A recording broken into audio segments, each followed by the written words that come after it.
Well, joining us this week on the Communicators is Representative Joe Barton, a Republican from Texas, former chairman of the Energy and Commerce Committee and currently co-chair of the Congressional Privacy Caucus.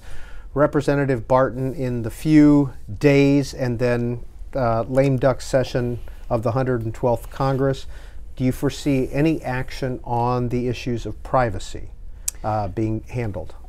I have asked Chairman Upton of the Energy and Commerce Committee to consider moving the Do Not Track Kids online privacy bill that Congressman Markey and I have introduced.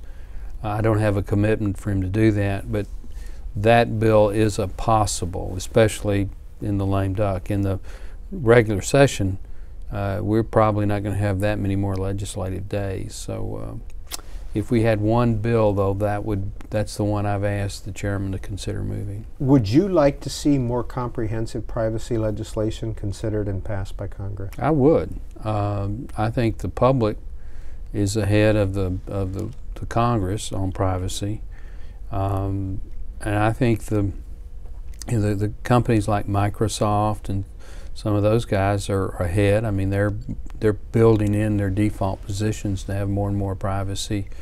But in the Congress, we're still, in my opinion, a little bit behind the curve. Although we gained a lot of ground in this Congress. Our privacy caucus in the House that former Subcommittee Chairman Markey is co-chair with me, the Republican Democrat. We have got I think 30 members, so not quite 10% of the House, and so that's a sizable number, and it's bipartisan, about half and half Republican, half Democrat. Also joining us this week on the Communicators is Howard Buskirk, Associate Managing Editor of Communications Daily. Let me ask a question about privacy. I think that's an issue that you've been very involved in. Tell me why that issue has resonated with you. Well, we have the Tea Party now, and they're real big on strict interpretation of the Constitution. But I was Tea Party before there was a Tea Party, and I think the Fourth Amendment can be construed to be a privacy amendment, right against search and seizure in your home without due process. And I strongly think that the privacy protections that our founders took for granted in the internet telecommunication age, you can't take for granted, and you've got to legislate them to make it happen. But the short answer to your question is, I just feel very strongly that the information about yourself is yours unless there is a law enforcement reason or some overwhelming public good reason to go around that privacy screen. I wanted to ask you, we've just celebrated, or commemorated rather, the 11th anniversary of the September 11th attacks. Public safety finally looks like it's going to get some kind of a broadband network, the Firstnet, which was approved by Congress in February. Are you satisfied where things are now as far as first responder communications? Does more need to be done? I'm just wondering, what do you think's the status right now? Well, it shouldn't have taken 10 years to get it apparently really going. But I do think the current law, the new law that we passed, that's resulted in this Firstnet, is conceptually excellent. I think the proof's in the pudding, and the board hasn't met yet. They don't meet till September the 25th, the first board meeting. But if everything works like it's supposed to, hopefully within 4 or 5 years we'll have an interoperable first responder network throughout the entire country, and that definitely will be a good thing. It's something you're going to be watching closely, and do you have any remaining questions about where Firstnet is, or I'm just wondering? Well, I potentially have a lot of questions, but I have to give them the benefit of the doubt. Let's see what they do. But if they follow the law and they don't have a lot of bureaucracy about getting the networks up and running, I'll be fine with it. Another timely issue: the Republican platform that was approved at the convention put an unusual amount of emphasis on internet freedom, spectrum. It was much more detailed than what some of the previous platforms had been. And I'm just wondering, what does that How does that bode for a Romney administration if Governor Romney is elected president in the fall? Well, step one is to win the election. You know, it's all hypothetical now. But, you know, I'm one of the original supporters of what you just said is internet freedom. You know, and the mistitle net neutrality regulations that the FCC has promulgated, I don't think are necessary. I think if you have an aggressive open market with reasonable guidelines, which the FCC had adopted before they adopted their net neutrality principles, I think that's more than sufficient. And I go back on 10 or 15 years ago on the committee, the Energy and Commerce Committee, where we, you know, Chris Cox, who later became chairman of the SEC, Securities and Exchange Commission, he and I put an amendment in that became law and is current law today that you can't tax the internet. So I'm, you know, more information, more accessible, more transparent is better for democracy. And you know, I haven't studied the Republican platform, what they've done, but if it's as you say it is, I think that's a good thing. Well, Congressman Barton, you mentioned taxing the internet, and that's an issue that seems to be popping back up. Do you foresee action on maybe potentially taxing? I think there is an issue as there are more internet sales, and if you have a sales tax in a state, the brick and mortar store collects a sales tax on a transaction within its store, but that same consumer, if it buys the same product over the internet, it's not a sure thing that there will be a sales tax collected. So I think that's an issue where people like me who don't want any taxation of the internet could reasonably support the collection of a local sales tax. But other than that, I'm still no taxes, no transaction tax, no user tax, just to get on the internet. What about reallocating the USF from telephones to broadband? Well, I am very much supportive of true universal service reform, and including abolishing the universal service fund. You know, the America of the 1930s, where you had to have something like a universal service fund to get telephone service into rural America, is a totally different America than the America of today, where almost everybody in the country has a cell phone or an iPhone or an iPad, and we have multiple service providers in the wireless, you know, 3G and 4G networks. I see no real reason for the Universal Service Fund as it was originally construed, and it's debatable if you need it at all. I understand those that represent rural districts that want to use Universal Service Fund to get broadband into their areas.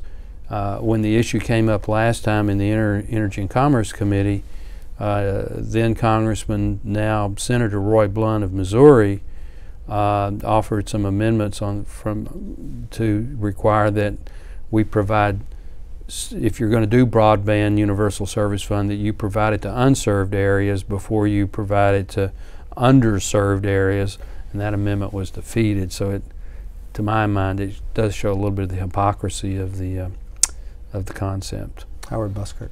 Back on USF though, the Communications Act, the Telecom Act, does require the FCC to have a USF. So is that something where you would favor changing the law to address that issue? Possibly.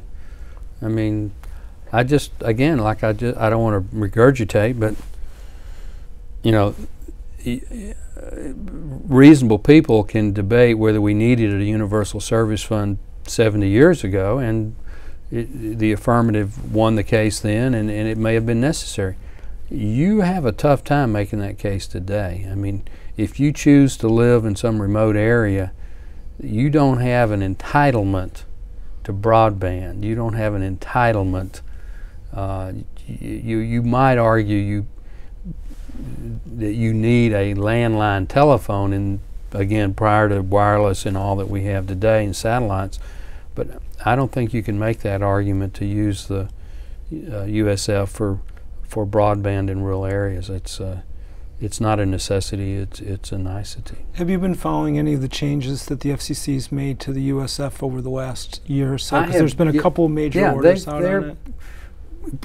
From a reform standpoint, I'd say progress is being made, and some of the caps and some of the things that they've done are a step in the right direction. And the tax issue came up when they started talking about contribution reform, which is sort of the next.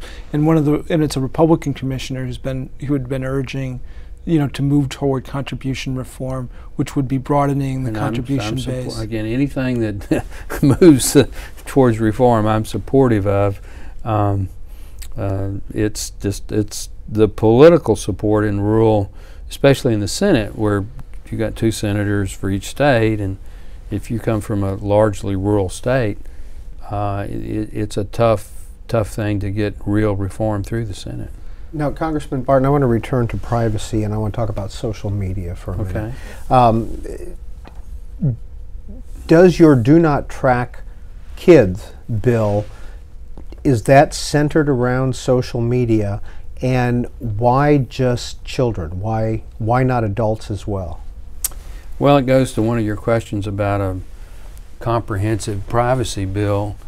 The easier political possibility is protect children. There's no debate that you should protect children. I mean, there's not any Republican or Democrat subset of the caucuses that doesn't want to protect the privacy of children on the internet. So it's a no-brainer. Congressman Markey and I chose children's privacy because we thought that would be the way to get the ball rolling to a bigger bill.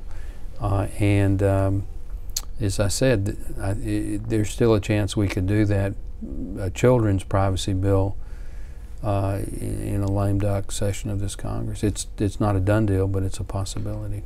But it'd be really hard to get something to the House and the Senate and to the President's desk. And in a normal sense, the answer to that's yes. But when there's really no controversy, once you get on the track, that's the kind of bill that could move very quickly and could be done very quickly and still put on the President. I'm not saying it will be, but it certainly could be. You mentioned net neutrality, internet freedom. Right now, there is a net neutrality order that was imposed by the FCC in December 2010.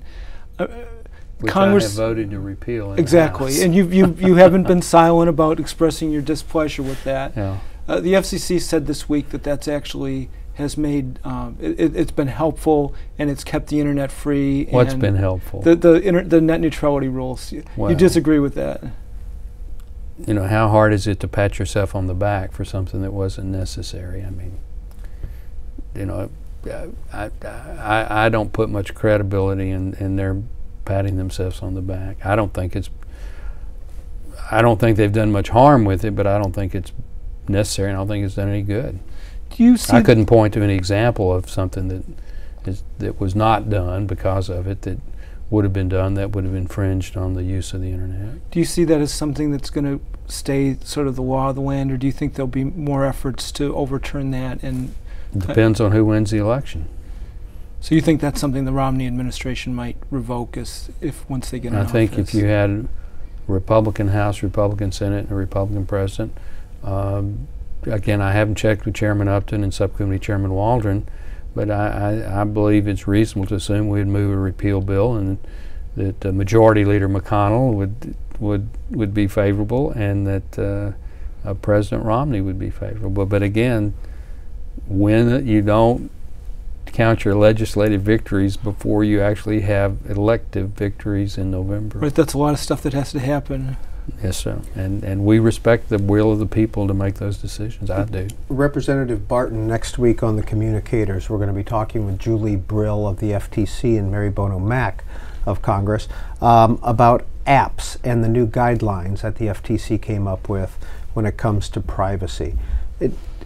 Are guidelines enough when it comes to protecting privacy, or would you favor more of a legislative approach? I would favor a more definitive legislative statutory approach, but I'm not opposed to what these guidelines are and what the FTC's. I think the FTC has done very well in trying to do within their scope as much as they could for privacy. I'm not negative on what the FTC's done at all. Well, speaking of government agencies, what's your grade for FCC Chairman Janikowski's leadership and the FCC in general? Well, Chairman Janikowski is a very bright person. He's very intelligent. He's very hardworking. I think he does his homework. I don't agree with his philosophy. I think it's too regulatory. I think he has tried to stretch some of these older laws in ways that fit a political purpose of President Obama, whom he's very close to personally. So I don't agree with him on his philosophy, but in terms of just intellect and integrity, I have a very high opinion of him. As a senior member of the Energy and Commerce Committee, have you had much interaction with the chairman other than just at hearings? I mean, has he been up to see you? You know, he's available, accessible. He's been by to visit me several times. We've traded not traded, but we've had several phone conversations. He and the other commissioners have always been willing to visit with me when necessary. I don't abuse that. This is not a telecommunications Congress. The committee has done a number of hearings. Subcommittee Chairman Waldron, I think, has done a very good job in moving what could be moved and doing oversight on the various aspects of the industry. But legislatively, this is not an activist Congress in telecommunications. You know, a couple of years ago, there was a lot of talk about the need for a Telecom Act rewrite, and there was a lot of focus on that. And you know, we're not hearing much about that right now. Do you see? Is there any? Yeah. What forces are out there? Is there anything that could sort of re-engage Congress on that you can see? There's no crisis, but you know the Reform Telco Act is 1996. I mean, that's a number of years ago. Most of the players in that, Subcommittee Chairman Jack Fields, Full Committee Chairman Tom Bliley, and John Dingell's still there, and Markey, Waxman, they're all still around. But most of the principals have retired. And of course the industry is significantly different. For all intents and purposes, there wasn't an internet in 1996 to speak of, and cell phones were big boxes, box phones and stuff.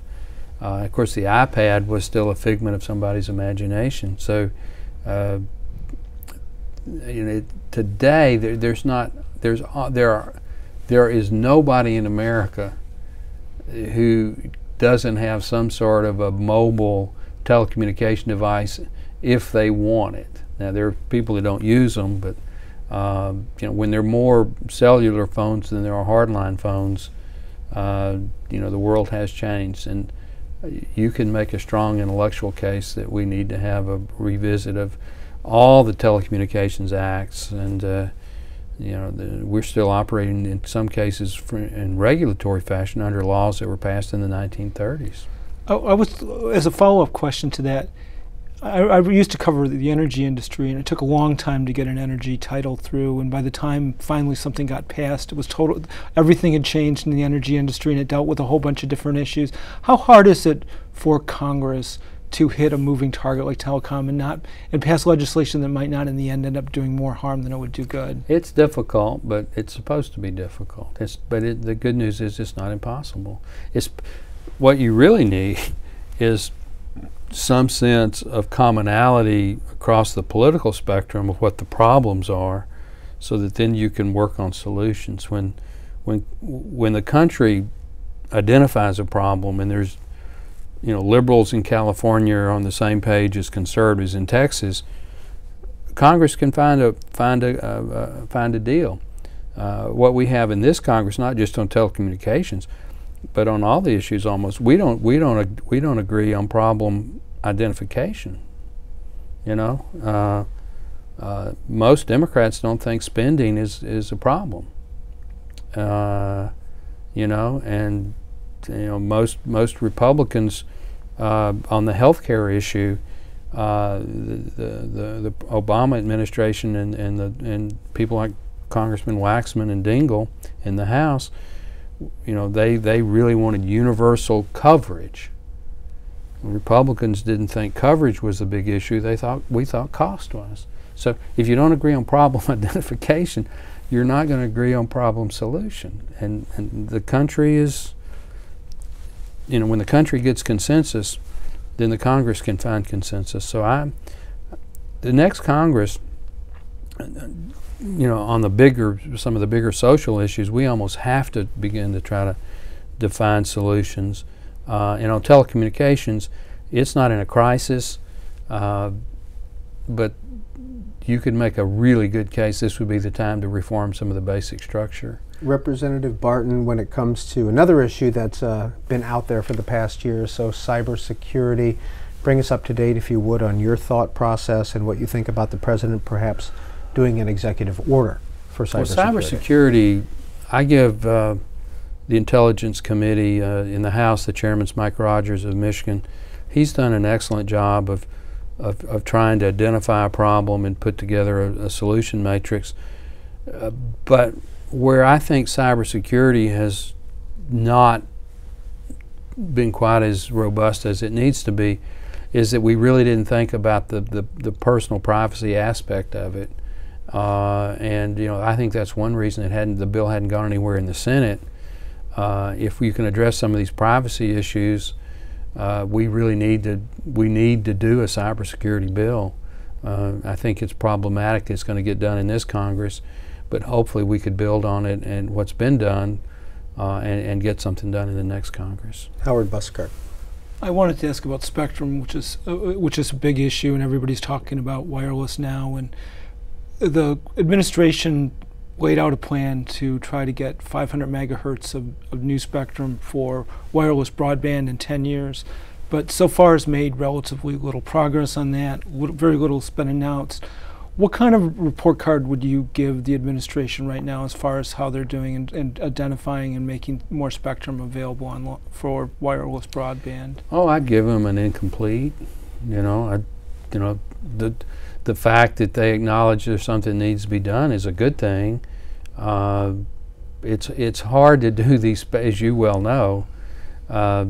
People that have spectrum, regardless of how efficiently they're using it, they seldom want to give it up, whether it's in the private sector or the public sector, and then trying to get an agreement on how to auction off or allocate spectrum that's being unused is never easy, because it is such a valuable commodity that the people that want to use it you know, try to position themselves both in the marketplace and politically, so that you know they get first choice at it. So it's not an easy thing to do. The good news is that the market has what spectrum it has is really providing lots of products and lots of choices to American consumers to use. And again, you know, who would have dreamed these 4G networks even 5 or 6 years ago? And there's an auction that will be scheduled that was in the spectrum legislation that was approved in February, that will be where broadcasters will have a chance to sell some of their airwaves. I'm wondering, what did your gut tell you? Do you think that's going to be very successful in getting much spectrum into play? You know, I don't know that I even want to speculate, because that's a tough one. The traditional broadcast market at the local level has probably had a tougher time of it than almost anybody in the telecommunications industry the last 10 or 15 years. I think that's going to be a purely economic decision on a case-by-case basis. You know, each local station decides whether it's better to, you know, is it to keep it and try to get value out of current or future uses, or whether to let it go and monetize that. I just can't speculate. What about the government's ownership or management of spectrum and not putting that into play as well? Well, almost by definition, you would assume that the spectrum the government uses is the least efficiently used, because to the government it's a free good, and it's allocated. I mean, I would have to say, with the best of intentions, not allocated in the most efficient fashion. It's allocated more what the reality of the political situation, the various agencies at the time of that allocation.